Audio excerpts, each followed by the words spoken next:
Je suis Yaël Morag, accompagnée de Claire Huginet et Marina Boucher-Scalca, et vous écoutez l'épisode 332 de Change ma vie, reconversion professionnelle, 3 peurs qui vous freinent et comment les dépasser. Bonjour à toutes et à tous, je m'appelle Yaël Morag, je suis coach de vie certifiée au sein de l'équipe Change ma vie et aujourd'hui j'ai l'immense plaisir d'enregistrer cet épisode avec 2 autres coachs de l'équipe, Claire Huginet et Marina Boucher-Scalca. Bonjour Claire, bonjour Marina. Bonjour Yaël, bonjour à toutes et à tous. Bonjour. On s'est réunis aujourd'hui pour vous parler d'un sujet qu'on connaît bien et sur lequel on est régulièrement amené à coacher des membres de notre programme de coaching Change ma vie mode d'emploi. Il s'agit de reconversion professionnelle. On vit à une époque où les préoccupations autour du bien-être et de l'épanouissement au travail sont de plus en plus présentes et encouragent un nombre croissant de personnes à se poser des questions sur leur vie pro et à entreprendre une transition professionnelle. Il fut un temps où on choisissait un métier par facilité, entre guillemets, ou un peu par défaut, parce on voyait des personnes travailler dans ce domaine autour de nous, ou on choisissait par devoir, par pression familiale, par exemple, ou pour accéder ou maintenir un certain statut. Et même si c'est encore parfois le cas, aujourd'hui, on est de plus en plus nombreux et nombreuses à privilégier d'autres critères dans nos choix d'orientation professionnelle, et notamment la quête de sens, le plaisir et l'alignement avec nos valeurs. Seulement, se réinventer, que ce soit professionnellement ou dans n'importe quel autre domaine de notre vie, va demander bien souvent de sortir de sa zone de confort et de se confronter à certaines peurs qui, si on ne sait pas les reconnaître et on ne sait pas les gérer, peuvent nous mettre dans des situations un peu compliquées et peuvent nous mettre des bâtons dans les roues surtout. Claire, Marina et moi, on est toutes les 3 passées par là. On a suivi ce qu'on appelle, entre guillemets, un parcours bien tracé. Après avoir fait de longues études universitaires, on a chacune occupé des postes dans des domaines valorisé, entre guillemets, par la société. Seulement, ce modèle a atteint ses limites, plus ou moins tôt dans notre carrière, d'ailleurs.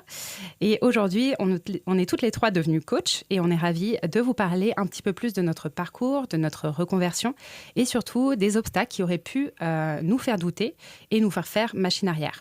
L'idée, c'est de pouvoir vous transmettre l'état d'esprit qui a fait la différence pour nous, pour que vous puissiez mettre toutes les chances de votre côté pour oser vous lancer et réussir surtout votre reconversion professionnelle. Je précise que ce dont on va parler aujourd'hui s'applique à tout changement de vie important. Donc si la reconversion professionnelle ne vous concerne pas directement, n'hésitez pas à transposer ce qu'on va se dire aujourd'hui à la situation qui vous concerne. Avant de rentrer dans le vif du sujet, Claire, Marina, est-ce que vous voulez nous en dire un petit peu plus sur votre reconversion professionnelle ? Quelle profession exerciez-vous avant ? Et qu'est-ce qui a été le plus difficile pour vous dans cette transition ?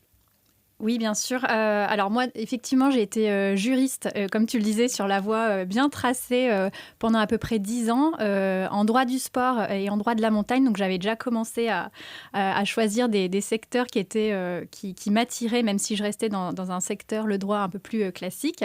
Et ce qui a vraiment fait le changement, c'est la naissance de ma fille. À ce moment-là, j'ai vécu vraiment une grosse transformation identitaire et une gestion des émotions qui était assez importante. Et j'ai découvert l'approche innovante de coaching qui était notamment partagée par Clotilde. Et ça a vraiment fait un espèce de changement dans ma tête où je me suis dit, mais ça c'est vraiment quelque chose qui m'attire. J'étais aussi à ce moment-là à un niveau dans ma carrière où finalement, au bout de 10 ans, je plafonnais, j'avais l'impression d'avoir fait un petit peu le tour et j'avais envie d'avoir un impact dans la vie des gens qui était autre que les aider, entre guillemets, simplement sur le volet juridique et les domaines qui étaient un peu plus stratégiques, financiers, etc. Et je voulais avoir de l'impact dans la vie des gens parce que, justement, le coaching a eu de l'impact dans ma vie à ce moment-là. Et donc, j'ai entamé un bilan de compétences pour être un peu accompagnée. Je me souviens que j'avais mis le métier de coach tout en bas, un petit peu au fond caché, parce qu'à l'époque, j'y croyais pas vraiment. J'ai regretté d'ailleurs que le bilan de compétences n'ait pas mis en lumière, en fait, ce que j'avais mis dans un coin et laissé plus de place, finalement, à... C'est quand même intéressant que tu aies mis ce métier-là. Pourquoi ? Qu'est-ce qui t'anime ? Donc en fait, ce travail, je l'ai un petit peu fait moi, toute seule, après mon bilan de compétences. Et quand j'ai décidé réellement que j'avais envie de suivre cet appel-là, parce que ça vibrait très très fort, je me suis dit, en fait, pour une fois dans ta vie, tu vas faire ce que tu veux. Là, tu es devenue maman et en fait, c'est le moment, c'est ton moment. Donc tu vas choisir, tu vas t'écouter. Et ça a vraiment changé pour le coup à ce moment-là pour moi, parce que je me suis autorisée à vouloir suivre ma voie et pas la voie toute tracée ou les métiers un peu plus classiques que j'avais identifiés par ailleurs. Et donc, à ce moment-là, ça a été assez rapide et fulgurant, c'est-à-dire que tout s'est enchaîné de façon assez bluffante à partir du moment où j'ai décidé d'ouvrir la porte et de m'autoriser à suivre ma voie. Après, je me souviens aussi qu'il y a du coup d'autres difficultés qui sont venues au fur et à mesure, et notamment, je me souviens qu'est-ce que mon père va penser de ce nouveau métier. Donc ça, on en reparlera un peu après. Mais ça a été une première difficulté. Et ensuite, ça a été de recommencer quelque part à zéro, là où j'étais après 10 ans dans le droit, dans une certaine zone de maîtrise où c'était assez confortable, une expertise. Et là, de se dire, en fait, on va recommencer du début, on va refaire des erreurs, avoir du feedback, gérer tout ça. Donc ça a été assez challengeant pour moi. Merci beaucoup Claire. Marina, est-ce que tu veux nous en dire un petit peu plus sur ton parcours à toi ? Oui, avec plaisir. Moi, comme Claire, donc j'étais juriste, pas dans le même domaine, mais j'étais juriste. Moi, par contre, il m'a suffi d'une année pour me rendre compte que c'était pas vraiment ça que je voulais faire. En fait, ce qui m'a en premier donné envie de me reconvertir, ça n'a pas tant été le domaine dans lequel je travaillais que l'absence de flexibilité et de liberté dans mon quotidien.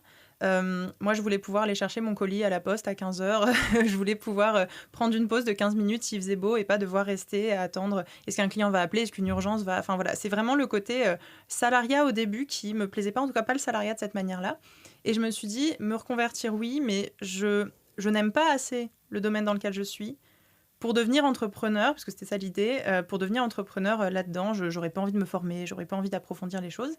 Et c'est vrai que le métier de coach tranquillement était un peu caché. Voilà, je le sentais poindre, mais j'y allais pas. Et je pense que pendant 8 mois, j'ai vraiment tergiversé avec moi-même. Et je voulais pas y aller. Et puis, je trouvais toujours des nouvelles idées. Tous les jours, j'avais une nouvelle idée. Voilà. Mais le métier de coach, c'était celui qui revenait le plus. Et moi, vraiment, ce qui m'a décidé, et ça aurait pas été pareil, je pense, si j'avais pas fait ça, c'est que moi, j'ai pris une coach en reconversion professionnelle.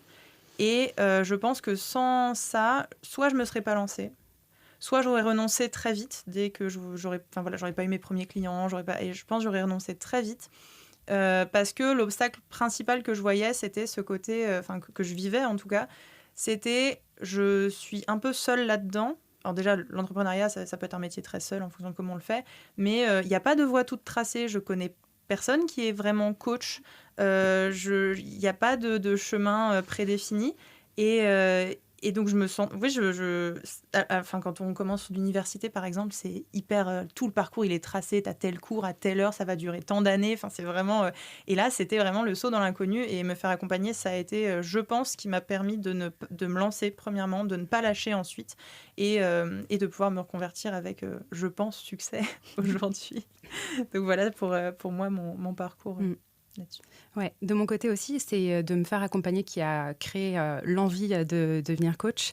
Je me souviens que c'était l'année 2019 et c'était l'année de mes 30 ans. Je me disais, mais là, t'entames une nouvelle décennie et c'est le moment de vraiment réfléchir à ce que tu fais et est-ce que tu aimes vraiment ce que tu fais.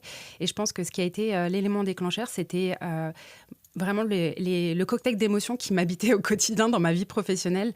Je me sentais hyper frustrée alors que j'étais jeune, j'avais à peine 30 ans et je me sentais déjà frustrée dans mon travail. J'étais entourée de personnes qui n'étaient pas épanouies, clairement. Et je me disais... donc, ce que je faisais à l'époque, c'était... je travaillais dans la gestion des risques et des crises. Donc, en soi, c'était pas du tout la cata. J'aimais ce que je faisais, mais... j'y allais pas avec le bon carburant et j'étais pas entourée de personnes qui avaient aussi ce carburant porteur. Et donc voilà, je me disais, quand je les voyais, je me disais, je ne veux pas ça. Et si je ne veux pas ça, il va falloir que j'enclenche quelque chose maintenant. Et en me faisant moi-même accompagner en coaching pour d'autres raisons que pour ma vie professionnelle, je me suis dit, là, j'ai eu le coup de cœur et j'ai ressenti les papillons dans le ventre et je me suis dit, OK, c'est ça que je veux faire. Et donc, je me suis lancée assez facilement, assez rapidement aussi, comme toi, Claire. Ça a été assez fluide. Mais évidemment, j'avais des doutes. Évidemment, il y a des choses qui m'ont fait hésiter. Et en premier lieu, comme tu disais, Marina, moi, c'était aussi l'absence de rôle modèle autour de moi. Je connaissais personne, en vrai, qui avait fait ce métier et à qui ça avait réussi. Concrètement aussi, je me posais des questions financières. Comment est-ce qu'on fait pour vivre de ce métier ?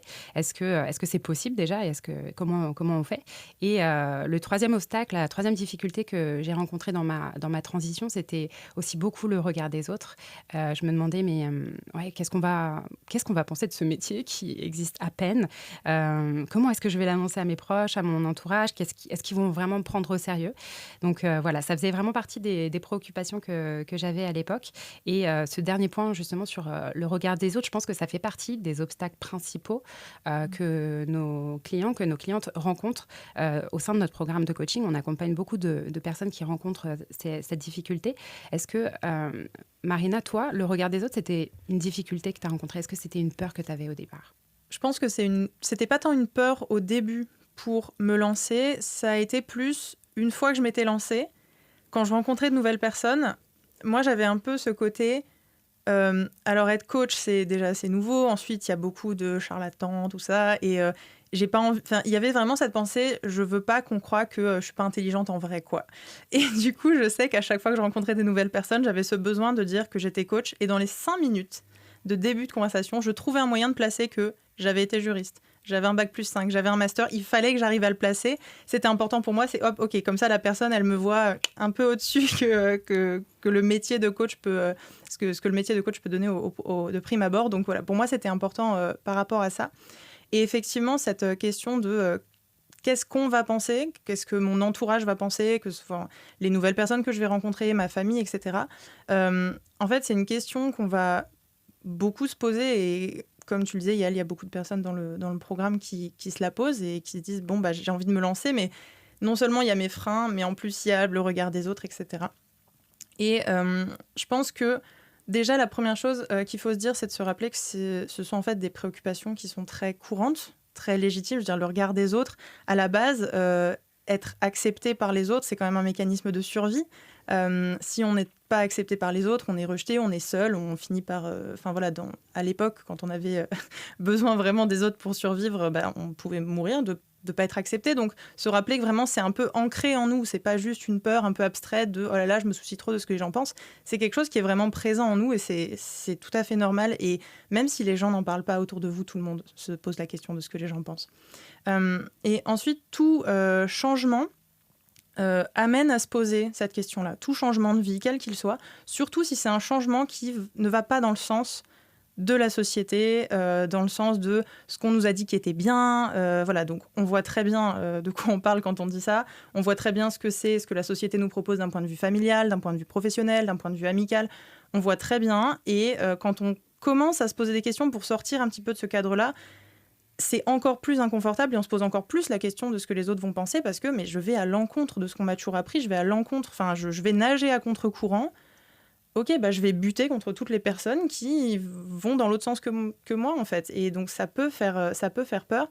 Et voilà, donc vraiment, c'est ça que je veux vraiment rappeler, c'est que c'est tout à fait légitime et que ça fait partie aussi du chemin, mais qu'on peut bien sûr tout à fait avancer là-dessus. Il y a quand même des limites, en tout cas je n'irai pas jusqu'à dire des dangers, mais des grandes limites à accorder trop d'importance au regard des autres. Ce qu'il faut bien avoir en tête, c'est que donc, la vie des gens, c'est finalement le reflet de leurs propres croyances, leurs propres peurs et leurs envies aussi. Donc si on se concentre sur ce que les autres vont penser, on va oublier un peu ce qui est important pour nous et on va finalement vivre la vie d'autres personnes ou en tout cas une vie qui est teintée de ce que les autres pensent, de ce que les autres veulent, etc.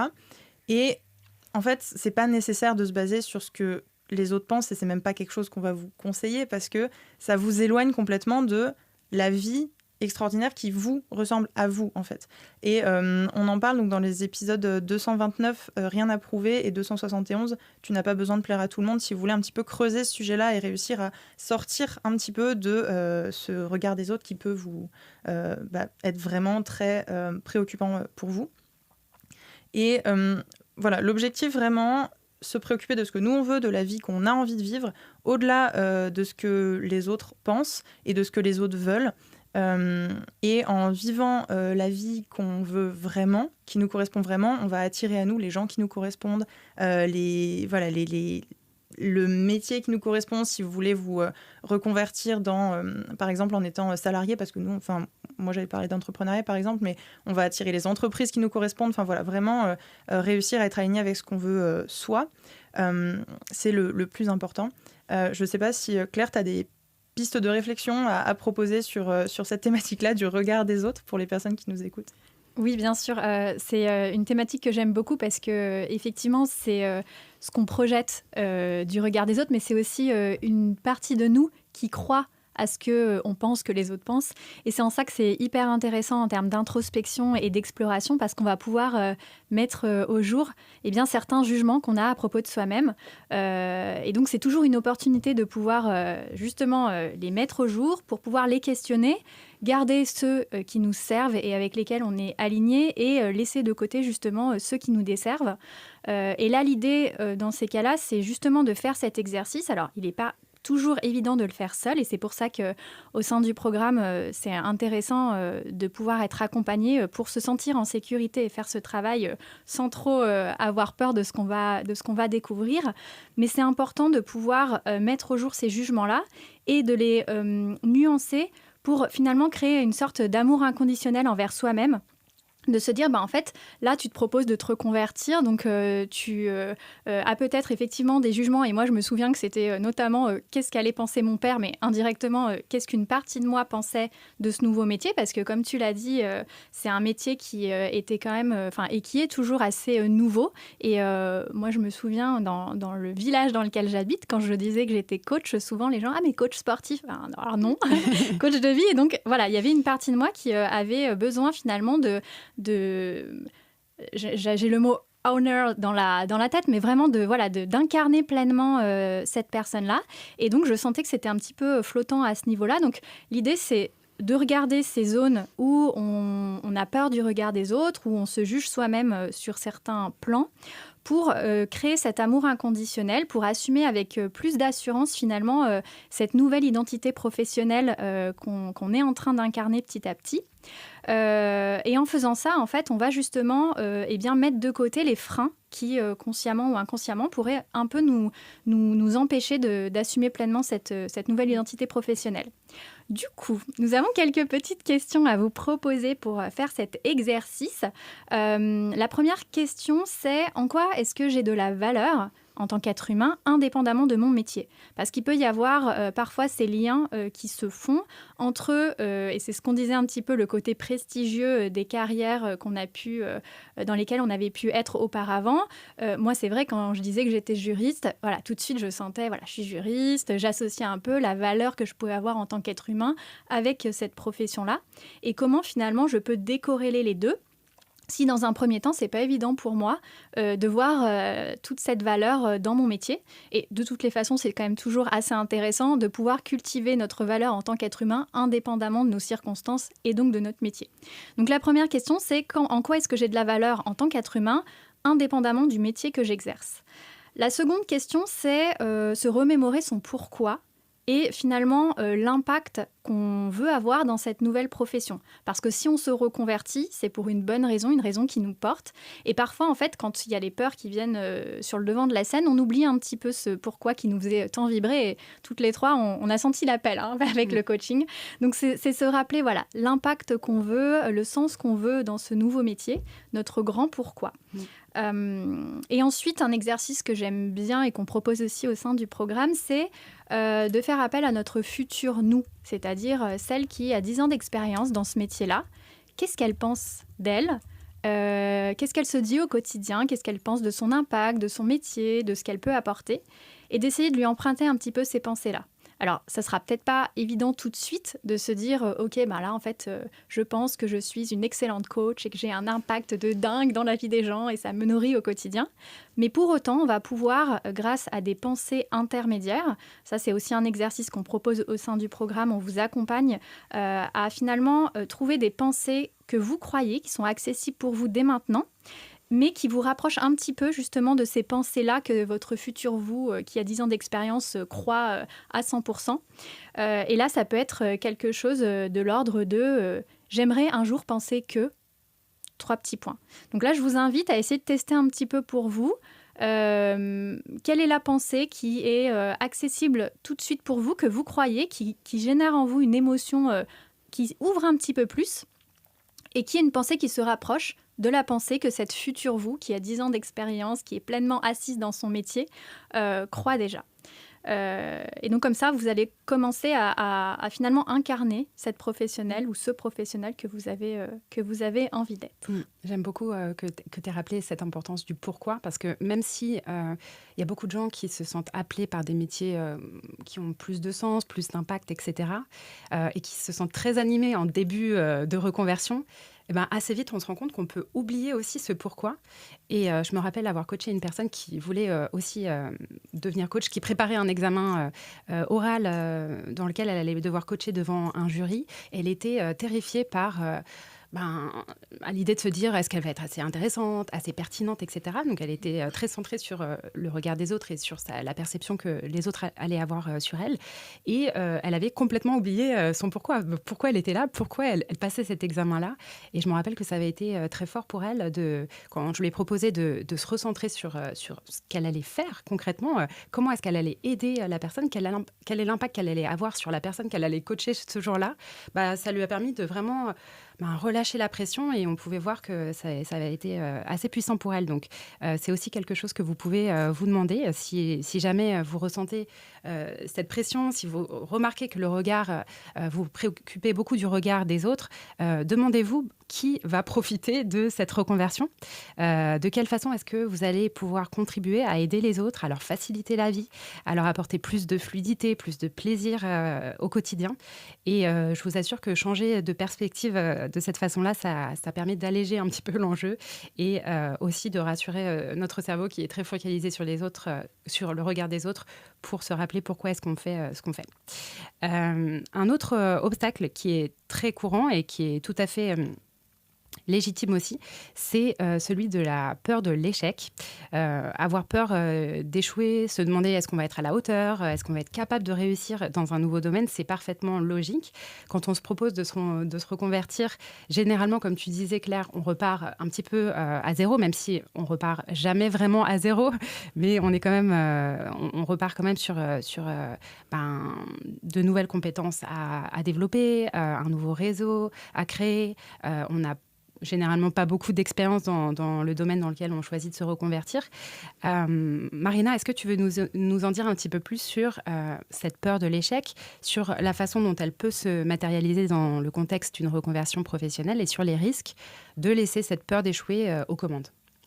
Mais oui, complètement. C'est vraiment quelque chose qui, encore une fois, ça revient beaucoup. Là, si on l'adresse aujourd'hui, c'est parce qu'on sait que ça revient beaucoup, parce que les membres du programme nous l'amènent souvent, cette peur de l'échec. Et on la retrouve notamment par des comportements typiquement, moi je le remarque aux personnes qui vont enchaîner les formations.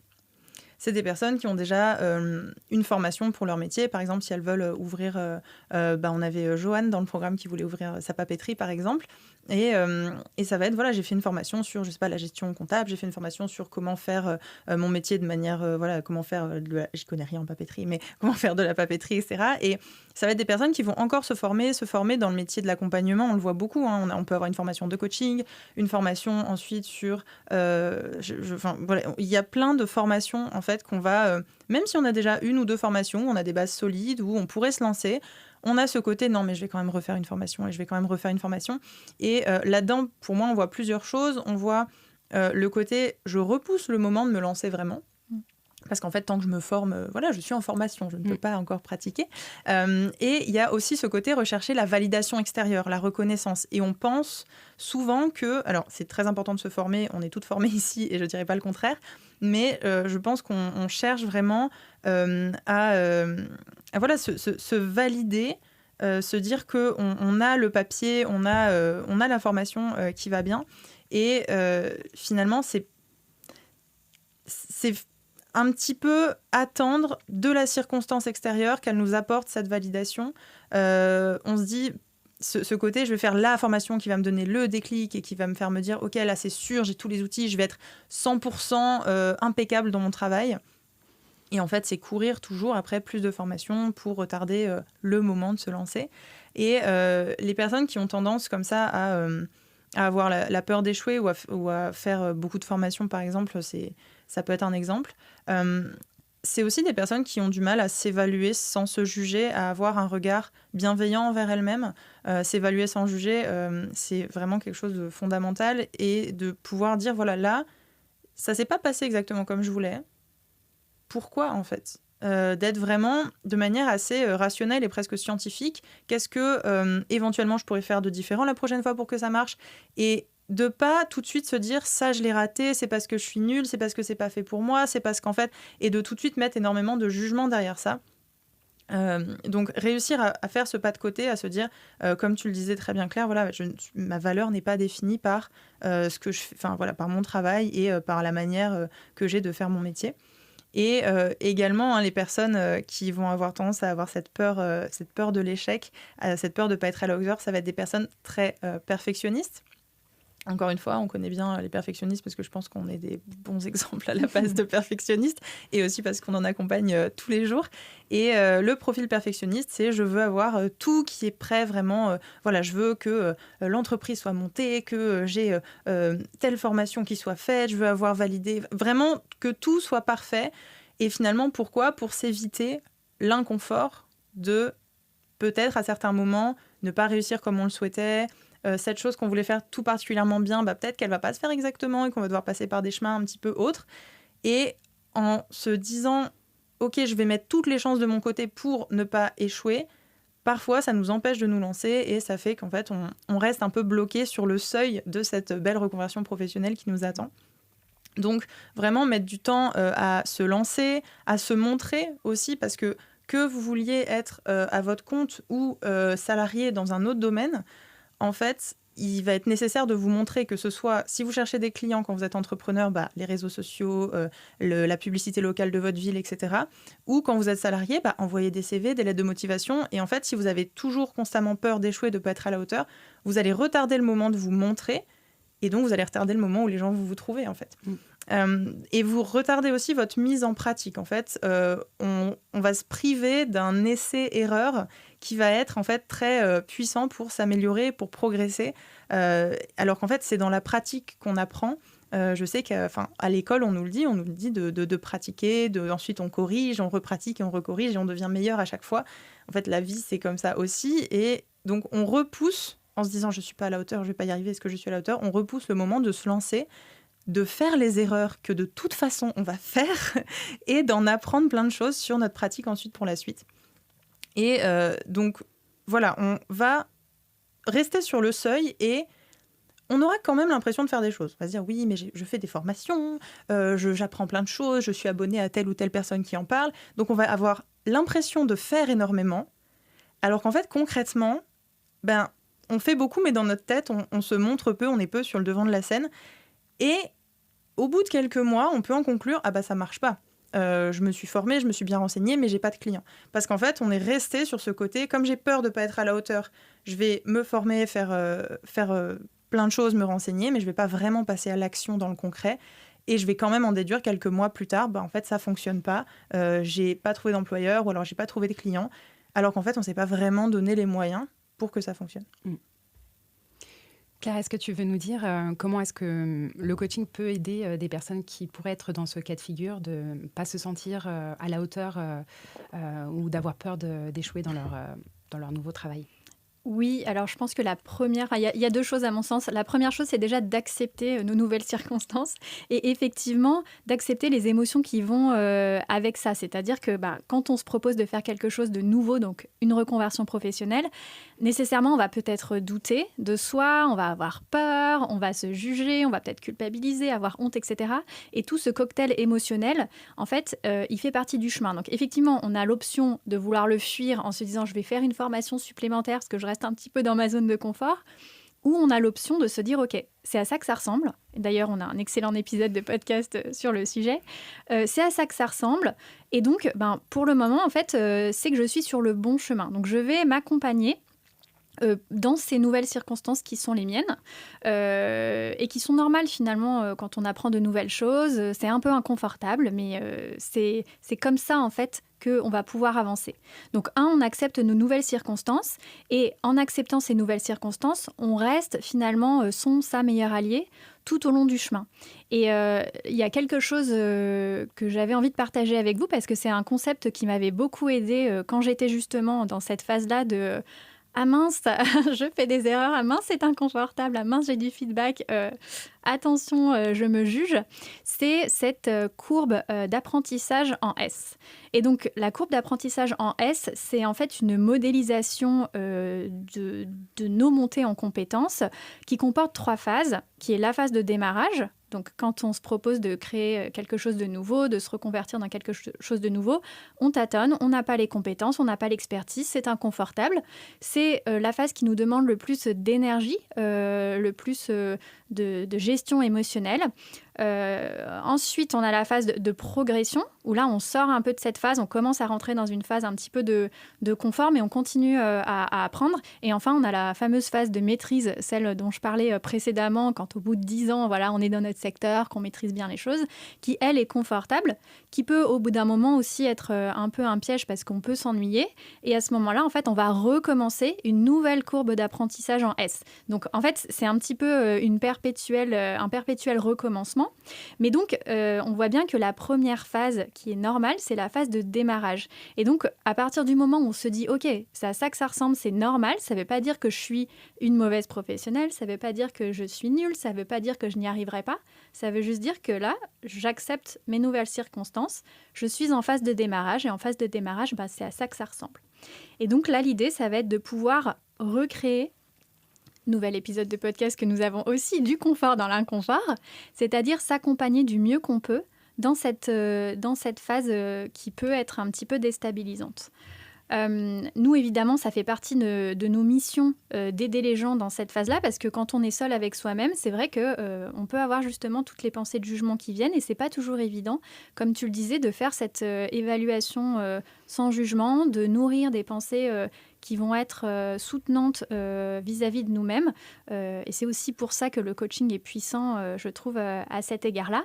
Donc, on a sélectionné quelques questions justement qui vont pouvoir vous aider à rester dans votre équipe plutôt que de vous dire qu'est-ce qui cloche chez moi ou pourquoi est-ce que j'y arrive pas, qui sont des questions qui vont plutôt vous drainer et mettre la lumière sur ce qui ne fonctionne pas. Au contraire, pouvoir vous poser des questions puissantes. Et donc, les questions puissantes, prenez un stylo, un papier, sont les suivantes. Finalement, c'est quelle est la hauteur réaliste que je me fixe là maintenant. C'est-à-dire que, autrement dit, là, je suis dans une phase de démarrage. Quelles sont les attentes que j'ai envers moi-même, mais qui sont réalistes vis-à-vis de cette phase de démarrage. Je ne peux pas attendre de moi d'être en phase de maîtrise alors que je suis en phase de démarrage. Donc concrètement, avec les compétences qui sont les miennes aujourd'hui, avec ce que je sais faire, avec mon temps, etc., quelle est la hauteur, l'objectif réaliste que je me fixe ? De quoi est-ce que j'ai besoin pour l'atteindre ? Parce qu'évidemment, on n'est pas censé tout savoir faire tout de suite. Il y a une montée en compétences qui va être nécessaire. Et donc, pour ça, je vais avoir besoin probablement, alors peut-être d'une formation, mais qui sera faite avec un carburant émotionnel de « là, c'est ce dont j'ai besoin » et pas « il me faut ça parce que sinon, ça veut dire que je ne suis pas à la hauteur ». comment est-ce que je peux créer pour moi les conditions du succès? Est-ce que je peux peut-être me renseigner auprès de personnes, contacter des mentors? Il y a tout un tas de choses que l'on peut faire pour s'accompagner du mieux possible dans cette situation et créer pour soi les conditions du succès. Quelles ressources aussi est-ce que je suis prêt ou prête à investir ou à déployer pour que ça marche? Donc voilà, là on est vraiment en mode, c'est à ça que ça ressemble, j'identifie mes besoins, je vais les chercher et je m'accompagne du mieux que je peux dans cette phase de démarrage qui, je le rappelle, est normale.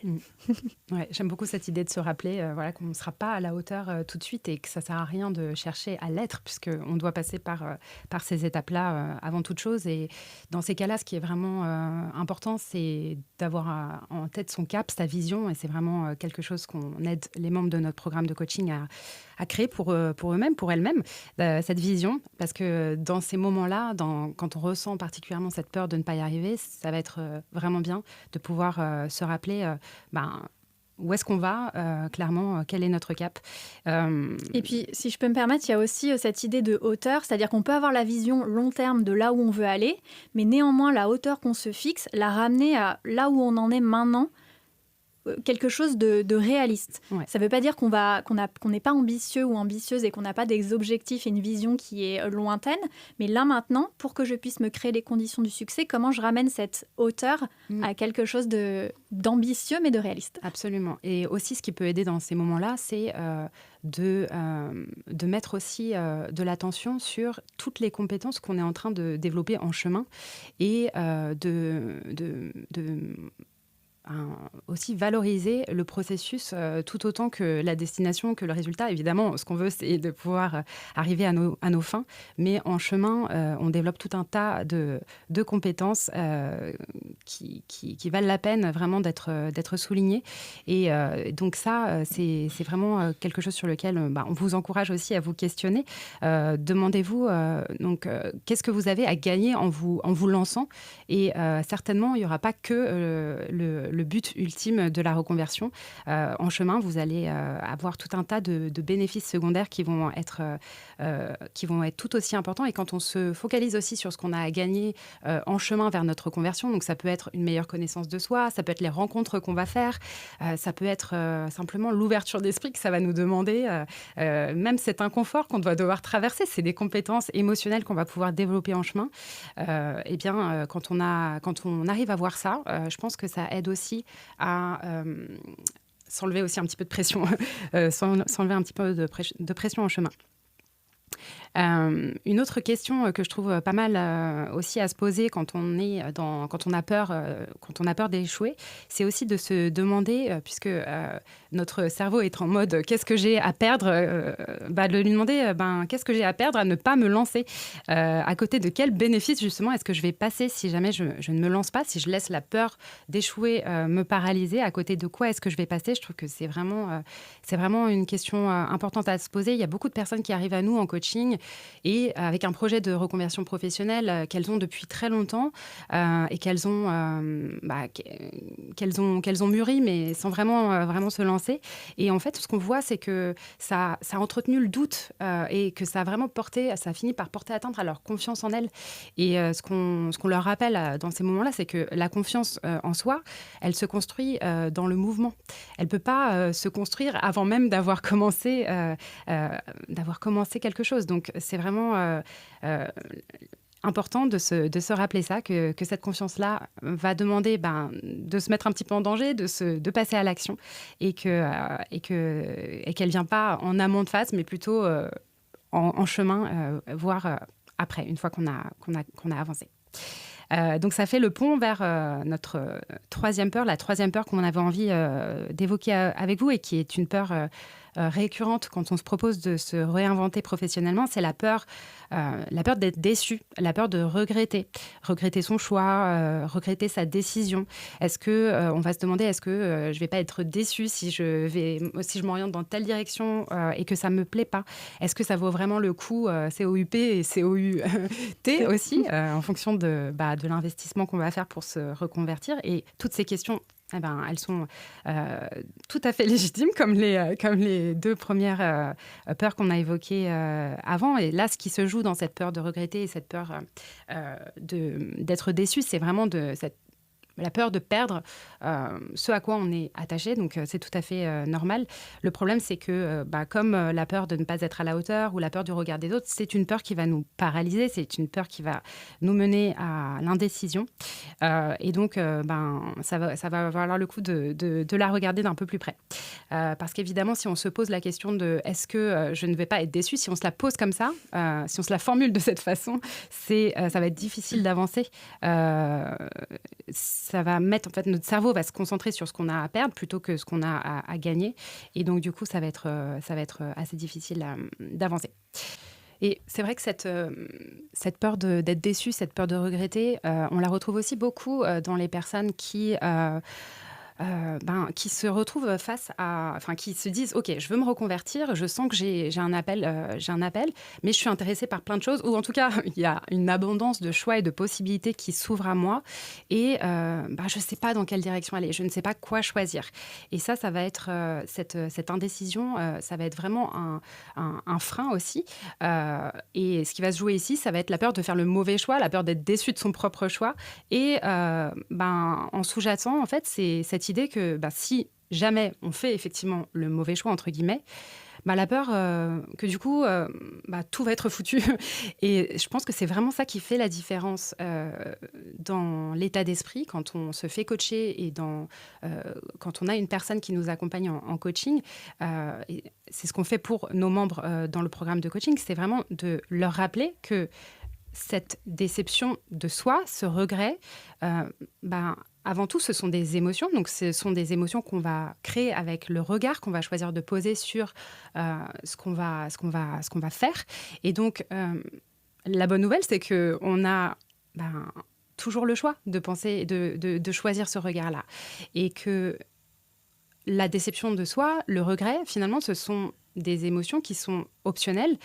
Et que si on se lance, on aura toujours la possibilité de se dire soit je suis nulle, j'ai pris la mauvaise décision, je me suis trompée, je ne suis pas capable de faire les bons choix pour moi. Ou alors de se dire j'ai essayé des choses, encore une fois, j'ai appris des choses en chemin. Et je vais savoir rebondir à partir de maintenant parce que je sais mieux ce que je veux, je sais mieux ce qui n'a pas marché. Et donc, je sais mieux aussi ce qui va pouvoir marcher. Et donc, ça, c'est vraiment quelque chose, moi, qui a tout changé, en fait. Quand je me suis fait coacher, c'était de réaliser que cette confiance en moi, je pouvais vraiment la créer en me disant ça, en me disant, tu as le choix de ce que tu auras, de l'interprétation que tu vas faire de ce scénario-là. Et donc, du coup, tu peux pas vraiment être déçu, tu peux pas vraiment regretter, parce que le regret, ça sera un choix de pensée et tu auras tout à fait le choix de ne pas choisir ce choix-là. Donc, on peut avoir la compréhension intellectuelle que le meilleur moyen de regretter, c'est de ne jamais essayer. Pour autant, on a beau avoir cette compréhension, ça arrive quand même que la peur de regretter résiste et persiste. Claire, est-ce que tu veux nous expliquer pourquoi est-ce que cette peur de regretter, elle peut résister et persister dans nos explorations? Oui. Alors, à chaque fois, nos peurs, c'est notre cerveau qui cherche à nous protéger. Alors, il ne le fait pas forcément avec la meilleure stratégie et on n'a pas forcément la meilleure compréhension des choses. Mais à chaque fois qu'on ressent de la peur, si on se dit « Ok, là, c'est mon cerveau qui cherche à me protéger, je vais créer l'espace pour écouter ce qu'il a à me dire et pas me dire « Ok, j'ai peur, il y a un danger, je ne sais pas trop ce que c'est, mais ça veut dire qu'il ne faut pas y aller, donc hop ». Au contraire, l'idée, c'est vraiment d'aller créer l'espace pour accueillir cette peur, accueillir ce que notre cerveau a à nous dire, et c'est-à-dire, ok, bichette, bicounet, quels sont les dangers que tu vois dans cette situation? On va les regarder ensemble, on va les évaluer ensemble. On va, pourquoi pas, mettre en place des stratégies pour diminuer le risque si effectivement il y a un risque que je n'avais pas perçu. On va peut-être réévaluer le danger parce que toi, partie de mon cerveau peut-être primitif, qui a vécu des choses dans ton enfance ou qui a vécu X, Y, Z, tu as une interprétation de la réalité qui est peut-être, tu surévalues le danger. Donc ça va être important qu'avec notre cortex préfrontal, la partie qui analyse de notre cerveau, qu'on puisse un peu remettre le danger à sa juste place, parce que parfois, quand on ne fait pas cet exercice-là, en fait, on surévalue des dangers, alors qu'en réalité, quand on se propose de les regarder en face, on se dit « Ah oui, en fait, ça va aller ». Et souvent, quand on fait cet exercice-là, notamment en coaching, c'est assez intéressant de voir le regard qu'on porte après sur le danger qu'on avait, qui était un peu flou, un peu gros, qu'on voyait et qui nous freinait. Et quand on le regarde de façon beaucoup plus factuelle, en fait, on peut en face mettre des stratégies et se dire non, mais en fait, j'ai les compétences pour y faire face si jamais ce danger se réalisait. Ce qui est une option parmi tant d'autres aussi. Donc c'est intéressant de pouvoir créer cet espace-là et de se sentir en sécurité pour le faire, parce que regarder en face ses peurs, c'est pas toujours évident de le faire. Donc placez-vous dans un espace de sécurité et je vais vous proposer quelques questions que vous pouvez vous poser justement pour refaire un petit peu cette évaluation du danger que votre cerveau perçoit et il freine pour vous protéger. Donc le mécanisme est bon, simplement on voit que c'est pas forcément utile. Donc, les questions sont les suivantes, c'est de quel risque on parle exactement. Factuellement, c'est quoi le danger, cette peur-là, en fait, sur quoi elle va mettre le focus. Quelle est la probabilité qu'il se réalise ? Rien que cette question-là, j'avoue que souvent en session de coaching, elle est hyper puissante parce que quand on se la pose, on fait « Ouais, non, en fait, peut-être une chance sur 1 million. Ok, est-ce que ça vaut le coup de se focaliser là-dessus ? Peut-être pas. Donc, quelle est la probabilité qu'il se réalise ? Qu'est-ce que je peux faire pour diminuer le risque ? Parce qu'en fait, on est acteur et actrice, on a le contrôle et on peut mettre en place des stratégies pour, pourquoi pas, faire diminuer ce risque. Et la question, c'est, admettons que ce scénario parmi 1 million se réalise. S'il devait se réaliser, sur quelles ressources est-ce que je pourrais compter pour rebondir ? Comment est-ce que je pourrais m'accompagner tout du long ? Et là, tu le disais, Yael, il y a aussi souvent, en fait, simplement le volet émotionnel. C'est-à-dire, je ne veux pas aller dans cette direction parce que j'ai peur des émotions que je vais ressentir si ça devait arriver. Et en réalité, on est équipé pour ressentir toutes les émotions, toute la palette des émotions humaines. Donc, à partir du moment où on se dit, OK, si ce scénario devait se produire, ça veut dire que je ressentirais ces émotions, mais je suis capable, parce que j'ai les outils, de les accueillir. Bon, en fait, il n'y a plus trop de danger.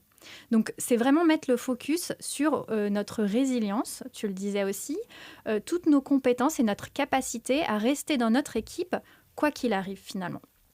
Et donc, en faisant cet exercice-là, on va pouvoir baliser les dangers, rassurer notre cerveau, et une fois qu'il va se sentir plus en sécurité, eh bien, il va arrêter de freiner. On va sortir de la paralysie et on va pouvoir commencer à avancer sur ce chemin. Donc, c'est vraiment important, presque fondamental de faire cet exercice-là. Et si vous sentez que vous avez peur d'avoir peur, que vous avez besoin de vous faire accompagner, faites-le parce que ça peut être avec un ami, une amie qui vous pose les questions. L'idéal, évidemment, c'est de le faire en session de coaching parce que nous, on est formés pour justement créer l'espace de sécurité, vous poser les bonnes questions et vous accompagner. Mais ne restez pas avec ces peurs un peu floues, brouillons, parce que c'est le meilleur moyen de faire du surplace finalement.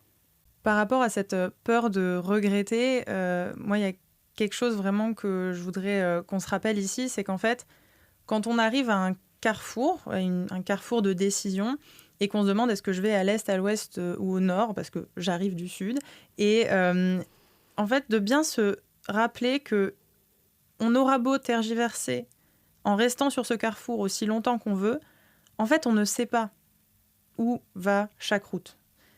Donc, on peut essayer d'imaginer, c'est sûr qu'à l'est, il y a ça, c'est sûr qu'à l'ouest, il y a ça, mais en fait, vous ne saurez pas tant que vous n'aurez pas pris un chemin, en fait. Et cette peur de regretter, c'est la peur de se tromper de chemin, alors qu'en fait, vous allez, dans tous les cas, finir par reboucler sur quelque chose qui va vous correspondre et vous correspondre encore mieux. En fait, chaque décision que vous allez prendre va vous rapprocher de la vie extraordinaire que vous avez envie de mener, de la reconversion professionnelle qui vous correspond vraiment. Et si je reprends ce que je disais au début, moi, à la base, j'avais décidé de devenir entrepreneur parce que le salariat, j'aime pas ça, tout ça. J'étais partie avec ces pensées-là. Aujourd'hui, je suis salariée. Sauf que c'est une manière, enfin, c'est un salarié qui me va mieux, c'est dans un métier qui me correspond mieux, avec des personnes aussi qui m'entourent au quotidien dans mon travail qui me correspondent mieux. Et on pourrait se dire, bah oui, mais Marina, t'as voulu être entrepreneur, t'as raté en fait. T'es pas allée là où tu voulais. Bah, parce qu'en fait, je ne savais même pas que je voulais aller là parce que je savais pas que ça existait. Je savais pas que chez Change ma vie, c'était comme ça, que c'était du salariat, qu'il y avait telle équipe, telle chose à faire. Et on m'aurait demandé, en fait, vous ne savez pas ce qui va se proposer à vous, ce qui va s'ouvrir comme opportunité. La seule chose que vous pouvez faire, c'est faire ce premier pas, aller voir où vous emmène ce chemin-là et faites-vous confiance pour bifurquer si jamais ça ne vous correspond pas. Et ce ne sera pas un retour en arrière, puisque dans tous les cas, vous allez être fort et forte de tout ce que vous avez appris en chemin pour aller vers la reconversion professionnelle qui vous correspond vraiment. Merci beaucoup, Marina, pour ce rappel précieux. Pour récapituler cet épisode, donc les principales peurs qui pourraient vous freiner dans un projet de reconversion professionnelle, on a parlé de la peur du regard des autres, on a parlé de la peur de l'échec, on a parlé de la peur d'être déçu ou de regretter. Et ce qu'on aimerait que vous reteniez de cet épisode de coaching, c'est que déjà, toutes les peurs sont légitimes, parfaitement légitimes, et que l'idée, c'est pas d'attendre de ne plus avoir peur, parce que ça, je pense que ça n'arrivera jamais.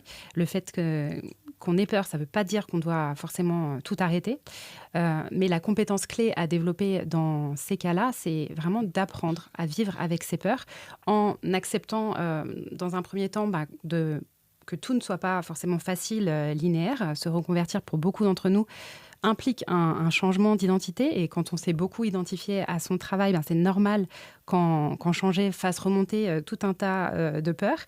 Et donc l'idée à ce moment-là, c'est d'apprendre à se détacher le plus possible de détacher sa valeur en tant qu'être humain de son travail pour se focaliser sur la valeur plutôt qu'on va apporter aux autres en se décentrant. La deuxième chose aussi, c'est dont on a parlé aujourd'hui, c'est d'apprendre à valoriser le processus versus le résultat, en mettant en lumière notamment tous les bénéfices secondaires, toutes les compétences qu'on va développer, les enseignements dont on va bénéficier en se lançant dans une telle démarche. Et enfin, ce dont on a parlé, c'est cette idée que entreprendre un changement de vie professionnelle ou tout autre changement de vie, d'ailleurs, c'est une opportunité finalement d'apprendre à se connaître, de développer aussi sa confiance en soi, sa force, sa résilience et sa capacité à affronter ses peurs et à pouvoir les dépasser. Et donc, je vous invite, si vous êtes dans cette petite rivière de misère, à vous rappeler ça, à vous rappeler que ça a de la valeur. Ce que vous traversez, ça a de la valeur parce que ça va vous apporter beaucoup de force, beaucoup de résilience en chemin. Marina, Claire, est-ce que vous avez une dernière chose à ajouter avant qu'on se laisse ? Moi, ce que je voudrais juste ajouter pour finir, c'est que, et je peux le dire parce que vraiment, c'est ce que moi j'ai fait à l'époque et je suis passée par là, si ça fait plus de 6 mois, c'est un chiffre complètement arbitraire, mais si ça fait plus de 6 mois que vous tergiversez sur cette question de reconversion professionnelle, ou plus de 6 mois que vous êtes lancé et que ça ne fonctionne pas comme vous le souhaitez, vraiment faites-vous aider. En fait, vous méritez de mettre tous les moyens en place, que ce soit les moyens matériels ou les moyens financiers si vous pouvez. Vous méritez de tout mettre en place, d'aller vraiment au bout de ce projet, de ne pas essayer de faire des économies de bout de chandelle, que ce soit en termes de temps, d'énergie, en termes d'argent. En fait, vous avez le droit de vouloir vous dire, quoi qu'il arrive, j'ai tout tenté. Quoi qu'il arrive, ce projet, j'y ai mis mes tripes. Ce projet, j'ai tout fait pour que ça fonctionne. Et même si à la fin vous réussissez, c'est jackpot. Si à la fin, finalement, vous bifurquez, vous changez de direction ou autre, ce sera une chose excellente aussi. Mais vraiment, dites-vous que vous pouvez tout mettre en place pour que ça marche et partir vraiment avec cette pensée, quoi qu'il arrive avec ce projet, quoi qu'il arrive avec cette vision, j'aurais mis tout ce qu'il faut dans mon panier pour y arriver. Donc vraiment, ne tergiversez pas seul. On peut, nous, vous aider, par exemple, au sein du programme. On a accompagné beaucoup de personnes qui sont parties très satisfaites qui avaient beaucoup de questionnements sur leur reconversion professionnelle. Donc voilà, vraiment, je voudrais finir par ça, c'est que vous méritez de mettre tous les moyens à votre disposition pour réussir cette reconversion professionnelle. Moi, je suis complètement d'accord et ça fait le pont avec un des points que je voulais souligner aussi, que j'appellerais les avantages inconscients, parce que parfois, quand on sent l'appel, l'envie d'une reconversion professionnelle ou d'un autre projet, mais qu'on sent quand même il y a quelque chose qui nous freine, qui est un petit peu flou, on ne sait pas exactement ce que c'est. Ça peut être une partie de notre cerveau qui, très inconsciente, a des raisons à lui de nous bloquer. Et donc là, tant qu'on n'aura pas mis au jour ces avantages, ces bénéfices secondaires à rester là où on est, on ne pourra pas avancer. Et ça, on ne peut pas le faire seul, évidemment, parce que ça reste quelque chose qui est assez inconscient. Et donc, il y a tout un travail de coaching ou autre qui peut être mis en place justement pour faire remonter à la conscience. Eh bien, en fait, si tu te proposes de te reconvertir, qu'est-ce que ça va te dire de toi ? Et peut-être que ce que ça va dire de toi, cette conclusion que tu en tires, en fait, c'est quelque chose qui est tellement dur, qui est tellement jugeante, qu'inconsciemment, ça te retient dans ton projet de reconversion professionnelle. Donc, si vous ressentez cette forte envie, mais quelque chose que vous n'arrivez pas trop à comprendre, qui vous retient, vraiment, offrez-vous ce cadeau-là, parce que si ça vous retient dans cette situation-là, probablement que ça vous retient dans d'autres situations, et c'est une merveilleuse opportunité d'en apprendre sur vous, et surtout d'aller chercher ce que vous voulez vraiment au fond de vous. Donc voilà, le dernier conseil que j'aurais à vous apporter. On espère que cet épisode vous aura apporté des clés pour mieux décoder et surtout dépasser les peurs qui peuvent émerger au moment d'une reconversion professionnelle ou de tout autre changement de vie important. Si vous êtes actuellement concerné par un processus de reconversion et que vous voulez bénéficier de l'accompagnement de coachs certifiés qui sont passés par là et qui pourront vous aider à lever vos peurs et vos blocages dans cette transition, eh bien, nous serions ravis de vous accueillir dans notre programme de coaching. Pour en savoir plus sur notre accompagnement, rendez-vous sur la page changemavie.com/coaching. À très bientôt.